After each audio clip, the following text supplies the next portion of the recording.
ઊંઝા બસ stand સામે મીરાન guest હાઉસમાં ચાલતું કૂટણખાનું। ઊંઝા હાઈવે પર બસ સ્ટેન્ડ સામે શાંતિ આર્કેડ કોમ્પ્લેક્સમાં આવેલ મીરાન ગેસ્ટ હાઉસમાં ચાલતું કૂટણખાનું। ઊંઝા બસ સ્ટેન્ડ સામે મીરાન ગેસ્ટ હાઉસ અને શાંતિ આર્કેડ બીજો માળના મીરાન ગેસ્ટ હાઉસનો video viral. Unjha highway bus stand સામે શાંતિ આર્કેડ બીજા માળે મીરાન ગેસ્ટ હાઉસ ચિરાગભાઈ ચલાવતા હોવાની રાહ। ઊંઝા હાઈવે પર બસ સ્ટેન્ડની સામે આવેલ શાંતિ આર્કેડ કોમ્પ્લેક્સમાં બીજા માળે આવેલ મીરાન ગેસ્ટ હાઉસમાં ખુલ્લેઆમ ઊંઝા બસ સ્ટેન્ડ સામે શાંતિ આર્કેડ બીજો માળમાં બહારથી પરપ્રાંતીય યુવતીઓ બહારથી લાવી ચિરાગ નામના શખ્સ ચલાવી રહ્યા છે। મીરાન હોટલ માલિક રાજકીય લાગવગ ધરાવતા હોવાનું લોકમુખે ચર્ચાઈ રહ્યું છે।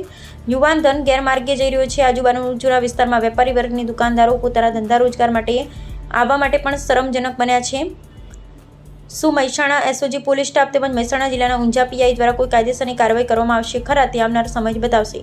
શું આ મીડિયાના અહેવાલથી આવા ઊંઝા મુકામે મીરાન ગેસ્ટ હાઉસમાં ચાલતા ગોરખ ધંધા બંધ કરવામાં આવશે ખરા? એસઓજી પોલીસ મહેસાણા દ્વારા વધુ ઊંડાણપૂર્વક તપાસ કરવામાં આવે તો ઊંઝામાં આવી બંદીઓ બહાર આવી શકે તેમાં કોઈ જ શંકાને સ્થાન કે નવાઈ નથી। દીપક ચૌહાણ।